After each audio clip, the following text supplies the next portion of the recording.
আমরা Google Chrome ব্রাউজারটি open করব এবং সার্চ বারে গিয়ে EPS space GO space KR লিখে সার্চ করব এবং সার্চ করার পরে প্রথমে যেটা দেখতে পাবো দেখবেন যেটা লেখা আছে employment permit system EPS go.kr। এখানে দেখবেন ফলো করবেন এইটা এখানে যেটা লেখা আছে LANG মেইন। তো আমরা এটাতে প্রবেশ করব। এটাতে প্রবেশ করার পরে আমরা এরকম একটা পেজ দেখতে পাবো। এই পেজ থেকে উপরের দিকে দেখুন এখানে আমরা ফিলিপাইন দেওয়া আছে, আমরা আমাদের দেশ অর্থাৎ বাংলাদেশ এখান থেকে আমরা সিলেক্ট করে নিব।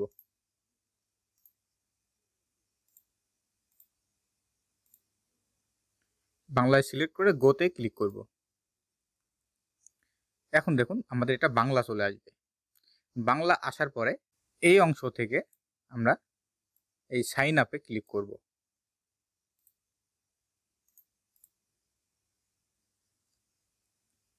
সাইন আপ ক্লিক করার পরে আমাদের এরকম একটা পেজ আসবে।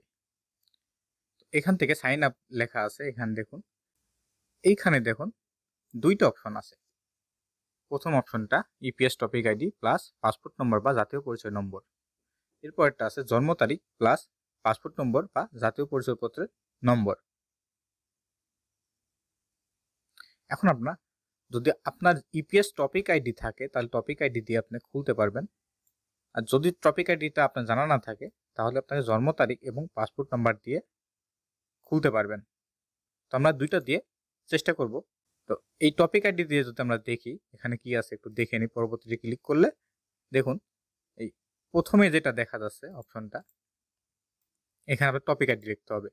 টপিক আইডি নাম্বারটা হচ্ছে আপনার রেজিস্ট্রেশন কার্ডে যে নাম্বারটা দেওয়া আছে অর্থাৎ অ্যাডমিট কার্ডে যে নাম্বারটা দেওয়া আছে তার পূর্বে 0052022 বড় হাতে C লিখে আপনার অ্যাডমিট কার্ডের অংশটুকু লিখলেই হবে। এই 22টা দেওয়া হয়েছে 2022-এ যারা লটারি প্রার্থী ছিল তাদের জন্য 2022 দেওয়া হয়েছে। এটা পরবর্তীতে চেঞ্জ হয়, অনেকে এটা জানা যায় না, যার কারণে এটা চেঞ্জ হয় প্রতিবারই। তো এখানে অ্যাডমিট কার্ডের নাম্বারটা লিখতে হবে।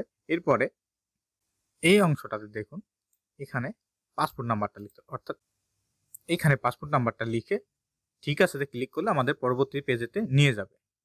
তো এখন আমরা এই আরেকটা যে পদ্ধতি আছে সেটা একটু দেখি সেখানে কি আছে। এখানে দেখুন জন্ম তারিখ প্লাস পাসপোর্ট নাম্বার বা জাতীয় পরিচয়পত্রের নম্বর। তো আমরা জন্ম তারিখে ক্লিক করি। জন্ম তারিখে ক্লিক করার পরে পরবর্তীতে ক্লিক করি। এখানে দেখুন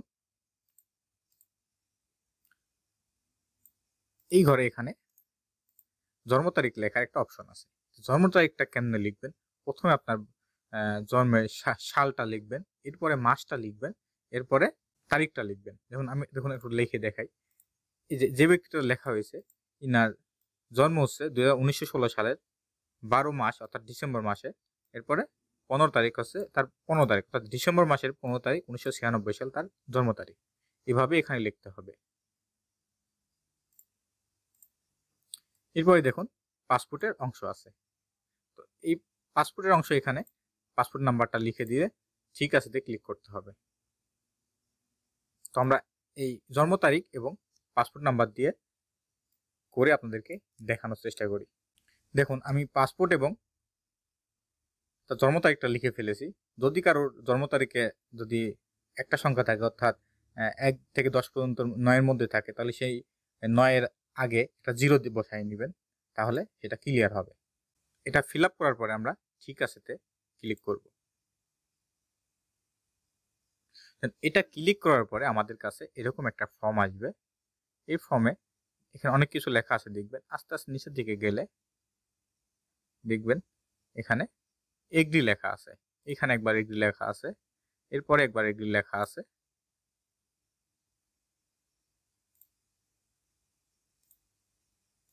দেখুন 5 বার আমাদের এগ্রি লেখা থাকবে। এই এগ্রিগুলো দেওয়ার পরে আমরা নেক্সটে ক্লিক করব।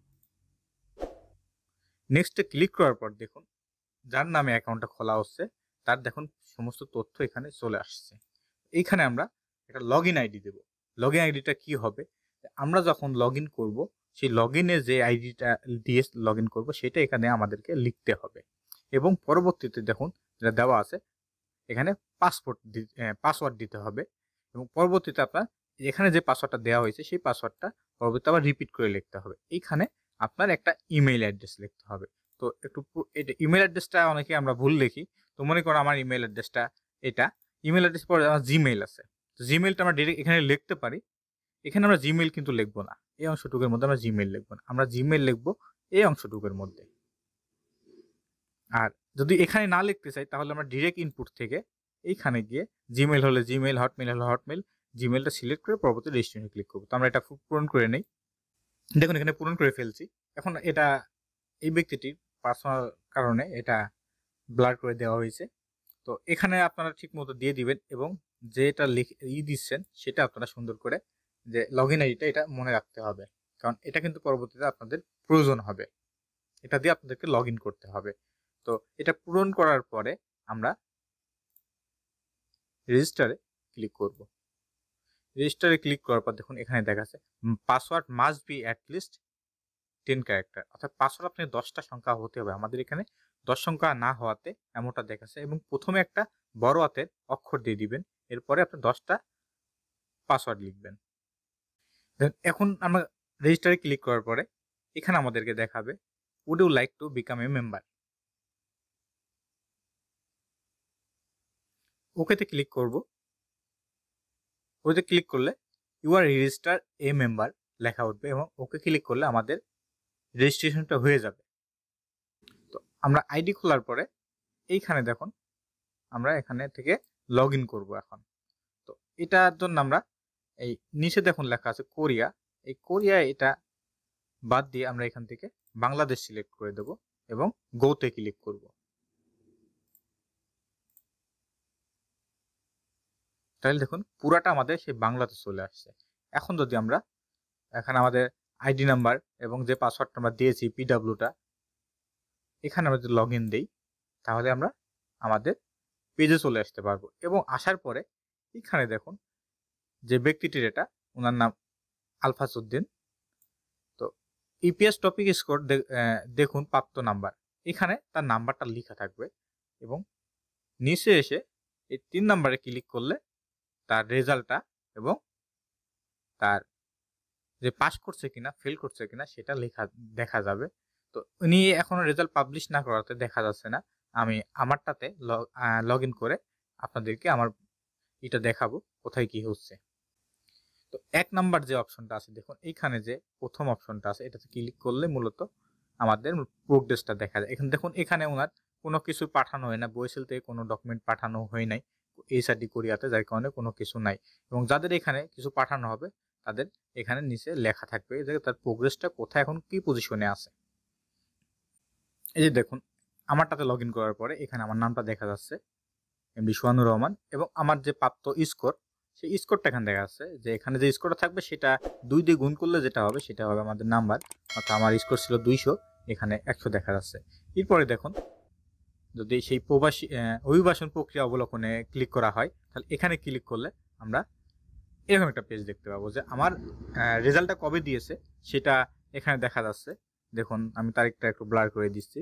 এরপরে দেখুন কবে প্রেরণ করা হয়েছে আমার রোস্টারটা এবং কবে অনুমোদন করা হয়েছে সেটাও এখানে দেখা যাবে। তো পরবর্তী চাকরিটা আমাদের ইস্যু হবে তখন পরবর্তী প্রত্যেকটা ধাপে সেটা লেখা থাকবে এবং আমার কোরিয়াতে কাজে যখন যোগদান করব সেটাও এখানে লেখা থাকবে এবং কত তারিখে যোগদান করেছি সেটাও লেখা থাকবে। আশা করি আপনাদেরকে বোঝাতে পেরেছি। ভালো থাকবেন।